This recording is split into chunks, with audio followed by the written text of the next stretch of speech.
এখনকার সময়ে আমরা প্রায় প্রত্যেকেই চাই যে আমাদের ব্যাংকে একটা ভালো রকম ব্যালেন্স থাকুক, একটা মোটা অঙ্কের ব্যালেন্স আমাদের অ্যাকাউন্টে থাকুক।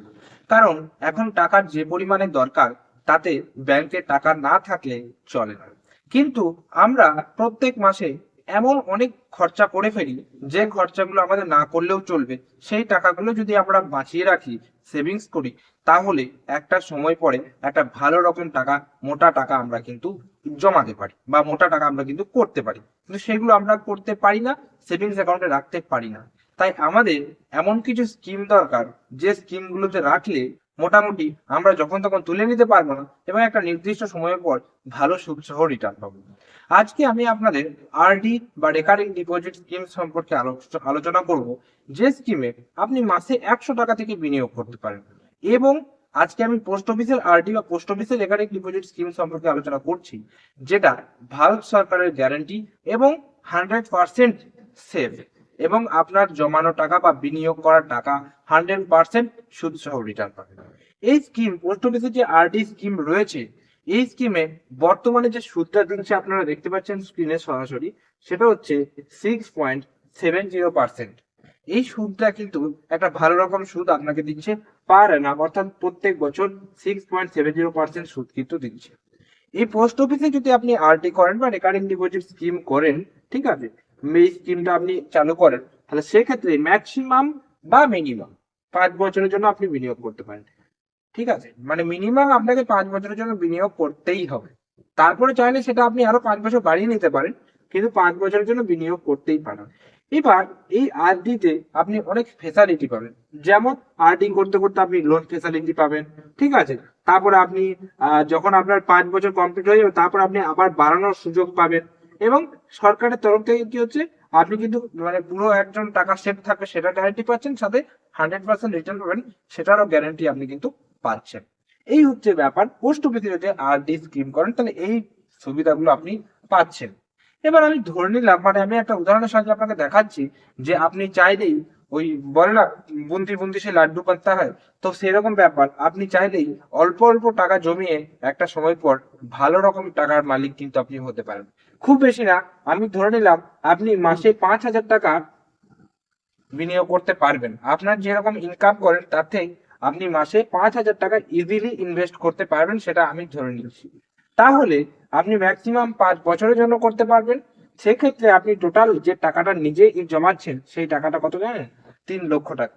তারপরে আপনি ভাবুন, যে দেখা গেল আপনি এমন টাকা ইনকাম করেন, মাসে 5,000 টাকা আপনি ইজিলি উড়িয়ে দেন, কিন্তু সেই টাকা জমালে আপনার 5 বছর 3 লক্ষ টাকা হচ্ছে নিজের জমানো টাকা। তার উপরে সেই 6.70% হিসেবে সুদ তো পাচ্ছেনই। সেখানে সুদ পাচ্ছেন 56,830 টাকা।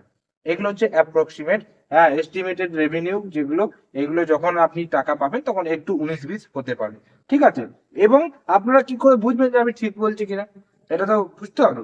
তো সেই জন্য আপনি গুগলে সার্চ করবেন আরডি ক্যালকুলেটর বলে।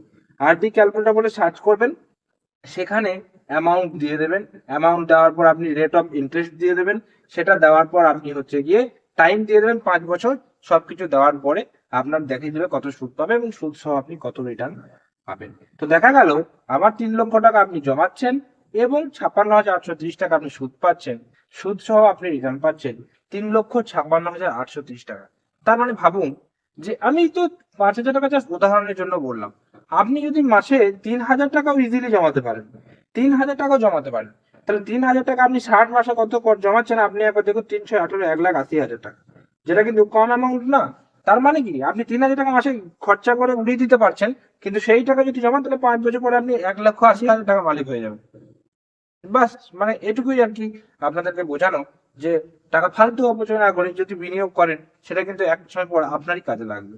তো যারা যারা মোটামুটি বিনিয়োগ করতে পছন্দ করেন বা চান যে ভবিষ্যৎ সুরক্ষিত হোক, আরডি আপনার জন্য সেফ হতে পারে, এবং এটা সম্পূর্ণ সেফ, কোনো রকম রিস্ক নেই। যেহেতু আমি সবই সেফ ইনভেস্ট নিয়ে আলোচনা করি, তাই এগুলোতে কোনো রকম রিস্ক নেই, মানে ঝুঁকি নেই যে আপনার টাকা ডুবে যাবে। তবে হ্যাঁ, সেটা নির্ভর করছে আপনি টাকাটা কোথায় ইনভেস্ট করছেন সেটার উপর। আমি যেমন পোস্ট অফিসের এটা বললাম, তো পোস্ট অফিসের এখানে কোনো রকম রিস্ক নেই, ইংরেজি আমল থেকে চলে আসছে, তো সেটা কোনো রকম ডোবার কোনো চান্স নেই। তো যাই হোক, এটাই ছিল আজকের ভিডিও। ভিডিওটি কেমন লাগলো অবশ্যই কমেন্ট করে জানাবেন। যদি ভিডিওটি ভালো লেগে থাকে একটা লাইক করবেন, চ্যানেলে যদি নতুন থাকেন চ্যানেলটিকে সাবস্ক্রাইব করে পাশের যে বেল নোটিফিকেশন সেটা অল সেট করে রাখবেন, কারণ আমরা এই চ্যানেলে বিভিন্ন রকম ব্যাংকিং এবং ফাইন্যান্স রিলেটেড ভিডিও, অর্থাৎ আমরা সেই সমস্ত বিষয়গুলো নিয়ে আলোচনা করি যেগুলো অতি সাধারণ সমস্যার মধ্যে পড়ে, যেমন ব্যাংকের কেওয়াইসি রিলেটেড, টাকা কেটে নেওয়া, মানে একদম সাধারণ, যেগুলো সাধারণ মানুষরা প্রায় জানে না, এবং মানে সাধারণ মানুষকে বারবার ব্যাংক থেকে ঘোরাফেরা করতে হয় একটা কাজ করানোর জন্য। সেই সমস্ত সাধারণ বিষয়গুলো তুলে ধরার চেষ্টা করি এবং সেগুলো সমাধান করার চেষ্টা করে থাকি। তাই আপনার যদি মনে হয়ে থাকে কোনো সাধারণ সমস্যা, ঠিক আছে, সেটা আপনি কমেন্টে জানাতে পারেন, যেটা প্রত্যেকের কাজে লাগবে। তো অবশ্যই সেই নিয়ে আমি ভিডিও তো আপলোড করবই, এবং বিভিন্ন রকম সরকারি প্রকল্প, সরকারি আপডেট, যে সমস্ত গুরুত্বপূর্ণ বিষয়গুলো আপনাদের জানা উচিত, সেই সমস্ত ইনফরমেশন গুলো নিয়ে, অর্থাৎ আপনাদেরকে তথ্যগুলো দেওয়ার চেষ্টা করি, সঠিক তথ্য। তাই অবশ্যই আমাদের চ্যানেলের সাথে থাকবেন। এই সমস্ত বিষয়গুলো নিয়ে আমরা মানে চ্যানেলে ভিডিও আপলোড করি। তো দেখা হচ্ছে পরের কোনো ভিডিওতে, ততক্ষণ পর্যন্ত প্রত্যেকে সুস্থ থাকুন, ভালো থাকুন। টাটা এবং ধন্যবাদ সকলকে।